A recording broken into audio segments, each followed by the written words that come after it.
बहू, ज्यादा अपने मायके की ठोस दिखाने की जरूरत नहीं है। होंगे वो पैसे वाले अपने घर में। जरा सी बात पर इतना हंगामा अच्छा नहीं होता। क्यों ना दिखाऊं ठोस? बल्कि इतना सारा दहेज दिया है मेरे मायके वालों ने। एक बार नहीं 10 बार बोलूंगी। आप क्या जानो कितनी महंगी है ये चीजें।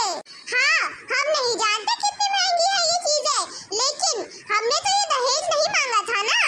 तुम्हारे मम्मी पापा ने खुद दिया था, मेरे मना करने के बावजूद भी।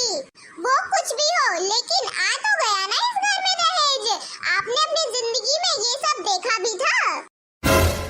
आप लोगों की औकात भी थी ये सब खरीदने की? चलो माना बहू, हमने ये सब अपने घर में कभी नहीं देखा। हमारी औकात नहीं थी ये सब खरीदने की। लेकिन तुम्हारे माँ बाप ने क्या देखकर इस घर में तुम्हारी शादी कर दी? वो लोग तो खुद आए थे तुम्हारा रिश्ता इस घर में करने के लिए। हम नहीं गए थे तुम्हारे यहाँ। अब तो ये हर रोज की कहानी हो गई है। जब तक छोटी बहू आए हुए मायके से अपने दहेज की ठोस न दिखा दे, किसी का खाना हजम नहीं होता है। अरे अभी 4 महीने पहले ही तो इसकी शादी हुई है इस घर में। अभी से इसने अपने रंग ढंग दिखाने शुरू कर दिए।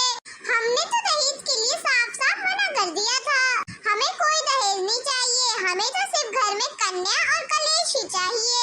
माँ जी, आप बिल्कुल सही बोल रही हैं। छोटी के मायके से आया हुआ सामान अभी पैक ही रखा हुआ है, लेकिन फिर भी वो हमेशा अपने दहेज की ठोस दिखाती रहती है। बात नहीं आ रही। मैंने खाना परोसने के लिए उसके मायके से आया हुआ डिनर सेट निकाल लिया था, तब देखा था ना आपने उसने कितना हंगामा कर दिया था। अरे अगर दहेज से आया हुआ है तो इस्तेमाल तो किया ही जाएगा ना। मैंने तो उस समय इसे कुछ भी नहीं कहा था, लेकिन घर पर आए हुए मेहमान क्या सोच रहे होंगे? हाँ बड़ी बहू, वो हमारे रिश्तेदार है और मेहमान बनकर हमारे घर पर आए थे। मेहमान तो भगवान का रूप होते हैं, लेकिन छोटी बहू में इतनी भी तमीज नहीं है कि किससे क्या बात करनी है। मम्मी जी, वो आपके रिश्तेदार है तो मैं क्या करूँ? लेकिन आप जो चीजें इस्तेमाल कर रहे हैं ना, वो मेरे मायके से आई हुई है। कभी देखा भी है इतना महंगा सामान जो आप अपने इन फटीचे रिश्तेदार को दिखाने के लिए इस्तेमाल कर रहे थे? छोटी बहू, ये सब सोफे डिनर सेट इस्तेमाल करने के लिए ही है ना। अब इन्हें एक तरफ रखकर पूजा करनी है। इतनी महंगी चीजें चाहिए ना तो खुद से खरीदिए। मेरे मायके के दहेज पर अपनी हक जताने की जरूरत नहीं है। जब मेरा नया घर बन जाएगा ना, तब मैं यूज करूंगी ये सारी चीजें। और रही इस घर में मेरी शादी होने की बात, आपका बेटा नौकरी करता था, इसलिए मेरे पापा ने आपके घर शादी कर दी। उन्होंने सोचा था कि अभी स्थिति खराब है तो आगे चलकर सही हो जाएगी। बस यही सोचकर मैंने शादी के लिए हाँ की थी, वरना मुझे कोई शौक नहीं था आप जैसे फटीचर लोगों के घर में शादी करना। और वैसे भी आजकल के लोग घर परिवार को छोड़कर लड़के को देखकर ही शादी करते हैं, क्योंकि जिंदगी तो उसी के साथ बितानी है। छोटी बहू, शादी 2 लोगों की नहीं 2 परिवारों के बीच में होती है। खैर, तुमसे तो बात करना ही बेकार है। तुमसे बात करने का मतलब पत्थर में अपना सिर पटकना। हाँ। अरे बहू, आंखें खोलकर अच्छे से देख लो, कपड़ों में तह लगा रही हूँ। आपको पता नहीं है ये मेरे आराम करने का समय है, फिर यहाँ पर आकर आप कपड़ों में तह लगाने के लिए आकर बैठ गई। कपड़ों में तह तो आप अपने कमरे में भी लगा सकती थी ना। अब बहू, ये मेरा घर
अच्छा, अगर तुम वहाँ पर जाके गलत काम कर रही हो तो तुम्हारी सास ने पलट कर जवाब दे दिया तो क्या गलत कर दिया? पापा, आप ये क्या बोल रहे हो? बेटा, अगर तेरे साथ कुछ गलत हो रहा हो तो हम कुछ करते, लेकिन वहाँ जाके तो खुद ही तू गलत काम कर रही है। यहाँ हम बिल्कुल नहीं बोलेंगे। सम्मान पूर्वक इस घर में आती है तो ठीक है, ऐसी हरकत करके आई तो तेरे लिए इस घर के दरवाजे हमेशा के लिए बंद है। क्या? जरूर मेरी सास ने ही चुगली की होगी। माँ जी, आज आप कहीं जा रही हो? हाँ बड़ी बहू, वो हमारे पड़ोसी है ना शर्मा जी, उनके यहाँ से निमंत्रण आया था। वो शादी के बाद क्या होता है, रिसेप्शन? माँ जी रिसेप्शन नहीं, रिसेप्शन। हाँ वही, उन्हीं का फोन आया था, कह रही थी कि शाम में गाने बजाने हो जाएंगे नई बहू के, फिर रात में ये प्रोग्राम होता रहेगा। माँ जी, मैं भी चलूँ आपके साथ? वो क्या है ना, मुझे नई बहू को देखने में बड़ा मजा आता है। अरे बहू, तुम भी तो इस घर में एक दिन नई बहू ही थी। मम्मी जी, मैं भी चलूँ आपके साथ? छोटी बहू, तुम्हें कहीं जाने की जरूरत नहीं है, वरना तो तुम अपने मायके की ढोस वहाँ भी दिखाना शुरू कर दोगी। चुपचाप घर में ही रहो। माँ जी, अगर छोटी का मन है तो उसे भी ले चलिए ना। अच्छा ठीक है, फटाफट से दोनों लोग तैयार हो जाओ, देर लगाए तो यहीं छोड़ के चली जाऊंगी मैं दोनों को। थैंक यू मम्मी जी। अच्छा दीदी, आप क्या पहनोगी? मैं तो यही कोई सिंपल सी साड़ी डाल लूंगी, वैसे भी यही मोहल्ले में ही तो जाना है, लेकिन तुम जरूर लहंगा पहन लो। वो क्या है ना, अभी तुम्हारी शादी को ज्यादा दिन नहीं हुए हैं। ओके दीदी। अरे वाह, कितना अच्छा मौका है, आज तो हमारी तीन भाभियां तीनों एक साथ है, महफिल में धमाल मचेगा, धमाल। बहू, हम लोगों ने तो गा लिया गाना, अब हम तुम्हारे मुंह से भी तो सुन ले। गाइए ना भाभी। हाँ देवरानी जी, जल्दी से बढ़िया सा कोई गाना गा लीजिए, वरना पता है आपको कुत्ते के पैर छूने पड़ेंगे।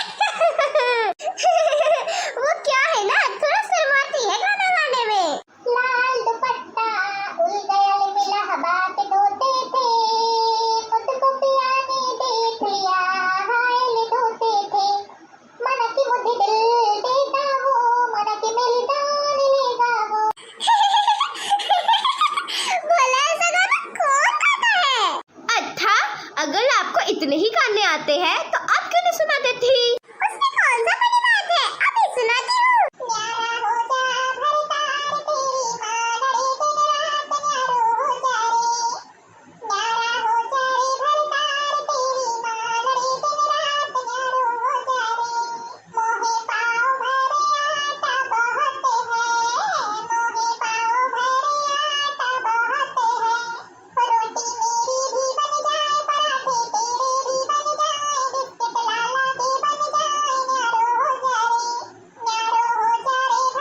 बहन जी, ये आपकी छोटी बहू कैसा गाना गा रही है?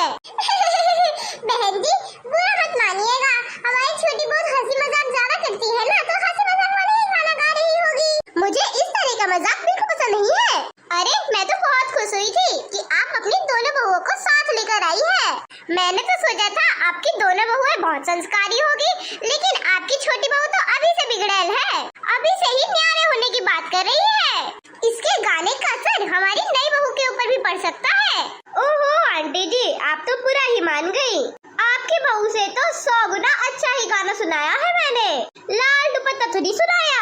देख रही है बहन जी, आपकी छोटी बहू मेरे बहू की मजाक उड़ा रही है। छोटी बहू अब बहुत हो गया, अब तुम शांत रहो। सच तो सबको कड़वा ही लगता है। क्या आप हमारी भाभी का मजाक उड़ा रही हो? अरे नहीं तो, लोग ही गलत समझ रहे हैं, इसमें मैं क्या कर सकती हूँ।